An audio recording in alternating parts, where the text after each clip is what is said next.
നമസ്കാരം. ജ്യോതിഷപ്രകാരം ഗ്രഹങ്ങളുടെ ഓരോ ചലനവും നമ്മുടെ ജീവിതത്തിൽ നിർണായകമായ മാറ്റങ്ങളെ കൊണ്ടുവരുന്നുണ്ട്. ഇതിൽ തന്നെ ഏറ്റവും സാവധാനം സഞ്ചരിക്കുന്ന ഗ്രഹം ഏതെന്ന് ചോദിച്ചാൽ നിങ്ങൾക്കറിയാം, അത് മറ്റാരുമല്ല, നമ്മുടെ ശനിദേവൻ തന്നെയാണ്. നിലവിൽ മീനം രാശിയിൽ സഞ്ചരിക്കുകയാണ് ശനിദേവൻ. ആ ശനിദേവൻ 2026 മാർച്ച് 21 വലിയൊരു നക്ഷത്ര മാറ്റത്തിനാണ് തയ്യാറെടുക്കുന്നത്. ഉത്രട്ടാതി നക്ഷത്രത്തിന്റെ 3-ാം പാദത്തിലേക്കുള്ള ശനിയുടെ ഈ പ്രവേശനം ചില രാശിക്കാരുടെ ജീവിതം അക്ഷരാർത്ഥത്തിൽ പറഞ്ഞാൽ മാറ്റിമറിക്കുവാൻ കേൾപ്പുള്ളതാണ്. ആഗ്രഹിച്ചതുപോലെ ജീവിക്കുവാനും ഇട്ടുമൂടാനുള്ള സ്വത്ത് വന്നു ചേരണമെന്ന നിങ്ങളുടെ മനസ്സിന്റെ ആഗ്രഹം പൂർത്തീകരിക്കപ്പെടാനും പോകുന്ന ഒരു ഭാഗ്യ സമയം ഇതിവിടെ തുടങ്ങാൻ പോകുന്നുണ്ട്. അപ്പോൾ ആ ഭാഗ്യശാലികളായ നക്ഷത്രക്കാർ ആരൊക്കെയാണ് എന്നതിനെ കുറിച്ചാണ് ഇന്നത്തെ അധ്യായത്തിൽ നമ്മൾ വിശദമായി പരിശോധിക്കുവാൻ പോകുന്നത്. ജ്യോതിഷത്തിൽ 9 ഗ്രഹങ്ങളും 12 രാശികളുമാണല്ലോ നമ്മളെ ഭരിക്കുന്നത്. അത് നിങ്ങൾക്ക് ഏവർക്കും അറിയുന്നതാണ്. ഇങ്ങനെ ജ്യോതിഷ വീഡിയോകളൊക്കെ കണ്ട് എല്ലാവർക്കും ഒട്ടുമിക്ക കാര്യങ്ങളും അറിയാമെന്ന് വിചാരിക്കുന്നു. ഇതിൽ ശനി ഒരു രാശിയിൽ ഏകദേശം ഒരു 2.5 വർഷത്തോളം തുടരാറുണ്ട്. അതുകൊണ്ട് തന്നെ ഈ ശനി നൽകുന്ന ഫലങ്ങൾ ഏറെ ദീർഘകാലം നിലനിൽക്കുന്നവയുമാണ്. ശനി ദോഷങ്ങൾ വരുമ്പോൾ നമ്മൾ പറയും പെട്ടെന്നൊന്ന് കഴിഞ്ഞു കിട്ടിയാൽ മതി ദോഷങ്ങൾ. അങ്ങനെ വിചാരിക്കുന്ന പോലൊന്നും പെട്ടെന്ന് കഴിയുകയുമില്ല. ശനിയുടെ ദുഃഖകരമായ അവസ്ഥയിലൂടെ നമ്മൾ കടന്നു പോകുമ്പോൾ അത് അനുഭവിച്ചേ മതിയാകും. നിലവിൽ ശനി മീനം രാശിയിൽ ഉത്രട്ടാതി നക്ഷത്രത്തിന്റെ 2-ാം പാദത്തിലാണ്. എന്നാൽ മാർച്ച് 21 മുതൽ ശനി ഉത്രട്ടാതിയുടെ 3-ാം പാദത്തിലേക്കായിരിക്കും മാറ്റത്തിനൊരുങ്ങുന്നത്. അപ്പോൾ ഇത് നമ്മുടെ ഈ ഒരു പ്രപഞ്ചത്തിൽ വലിയ ഊർജമാറ്റങ്ങൾക്ക് കാരണമാകും എന്നതുകൂടി ആദ്യം മനസ്സിലാക്കുക. പ്രത്യേകിച്ച് പറഞ്ഞാൽ 3 രാശിക്കാർക്കായിരിക്കും ഈ ഒരു സമയം എന്ന് വെച്ചാൽ മാർച്ച് 21 മുതലുള്ള സമയം രാജയോഗ സമാന ഗുണഫലങ്ങൾ ലഭിക്കുവാനായി പോകുന്നത്. അപ്പോൾ ആ രാശി വരുന്ന നക്ഷത്രങ്ങൾ ഏതൊക്കെയാണ്, എന്തൊക്കെ ജീവിത ഗുണാനുഭവങ്ങളാണ് ഇവർക്ക് വരുന്നത് എന്നതിനെ കുറിച്ച് നമുക്കിനി നോക്കാം. അതിൽ 1-ാമത്തെ രാശി എന്ന് പറയുന്നത് ചിങ്ങം രാശിയാണ്. അപ്പോൾ ചിങ്ങം രാശിയിൽ വരുന്ന മകം, പൂരം, ഉത്രം നക്ഷത്രക്കാർക്ക് ആദ്യമായിട്ട് ഈ മഹാഭാഗ്യം തേടിയെത്തുന്നത് ചിങ്ങം രാശിക്കാരെയാണ്. ചിങ്ങം രാശിയുടെ 8-ാം ഭാവത്തിൽ ശനി സ്ഥിതി ചെയ്യുന്നത്. ഈ 8-ാം ഭാവം എന്ന് കേൾക്കുമ്പോൾ അല്പം ഭയമൊക്കെ നിങ്ങൾക്ക് തോന്നുമെങ്കിലും ഉത്രട്ടാതി നക്ഷത്രത്തിലെ ശനിയുടെ മാറ്റം നിങ്ങൾക്ക് വലിയ സൗഭാഗ്യങ്ങളാണ് നൽകുന്നത് എന്നത് ആദ്യം മനസ്സിലാക്കുക. കർമ്മ മേഖലയുമായി, നിങ്ങളുടെ കരിയറുമായി ബന്ധപ്പെട്ട് നോക്കുമ്പോൾ ജോലിയിൽ വലിയ ഉയർച്ചയൊക്കെ പ്രതീക്ഷിക്കാവുന്ന ഒരു സമയം 21-ാം തീയതി മുതൽ തുടങ്ങുന്നുണ്ട്. സ്ഥാനക്കയറ്റം ഉണ്ടാകും. ഒപ്പം തന്നെ വലിയ ശമ്പള വർധനവ് കൂടി നിങ്ങൾക്ക് ഉണ്ടാകും. അപ്പോൾ ചെറിയ തൊഴിൽ ചെയ്യുന്ന വ്യക്തിയായാലും വലിയ തൊഴിൽ ചെയ്യുന്ന വ്യക്തിയായാലും നിലവിലുള്ള ശമ്പളത്തിൽ നിന്ന് അല്പം കൂടുതലായി ലഭിക്കുവാനുള്ള ഒരു സാഹചര്യം ഉരുത്തിരിഞ്ഞ് വരുമെന്നത് മനസ്സിലാക്കുക. അത് എന്താണ് ഏതാണെന്നൊന്നും ഇപ്പം തലപോഹിക്കേണ്ട. 21-ാം തീയതിക്ക് ശേഷം മാറ്റങ്ങൾ വന്നു ചേരും. ഇനി ഒരു സ്വപ്ന സാഫല്യ സമയം, അതായത് സ്വന്തമായൊരു വീട് എന്നത് കാലാകാലങ്ങളായി നിങ്ങളുടെ ആഗ്രഹമാണ്. അത് ഏതൊരു വ്യക്തിയുടെയും ആഗ്രഹമാണ്, സ്വന്തമായി കയറി കിടക്കാൻ, സ്വന്തം അധ്വാനം കൊണ്ടുണ്ടാക്കിയ ഒരു ഭവനം എന്നത്. അപ്പോൾ ഈ ഒരു കാലയളവിൽ ഈ സ്വപ്നം സഫലമാകും.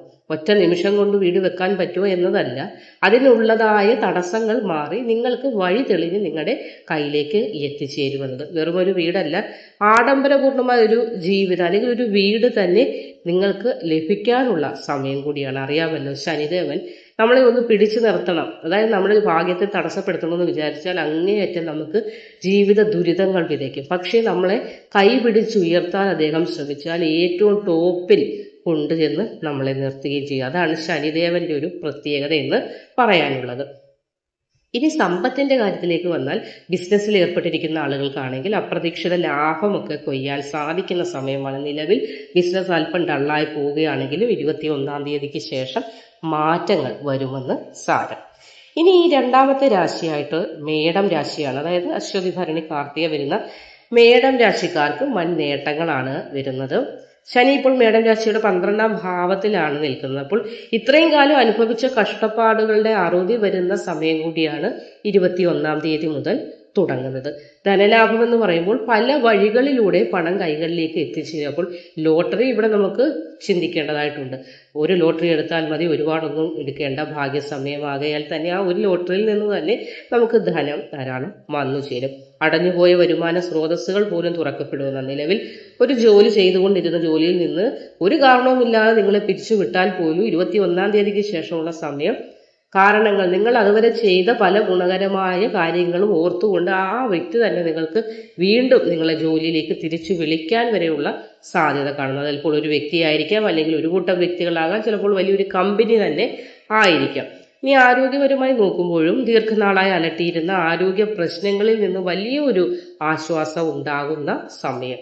ശാരീരികമായിട്ടായാലും മാനസികമായിട്ടായാലും ഒരു ഉന്മേഷം വന്നു ചേരും. നമ്മുടെ കയ്യിൽ ധാരാളം ധനമുണ്ടെന്ന് പറഞ്ഞാലും ശരീരത്തിനും മനസ്സിനും ഉന്മേഷം ഇല്ലാത്ത പക്ഷം ആ അലമാരയിൽ നിന്ന് പോയി ധനം എടുക്കാൻ പോലും നമുക്ക് സാധിക്കില്ല. നമ്മളിങ്ങനെ അടിപടലെ കിടക്കുകയാണ്, പെട്ടി നിറയും പണം ഇരിക്കുന്നു, എന്തെങ്കിലും ഉപയോഗമുണ്ടോ? ഇല്ല.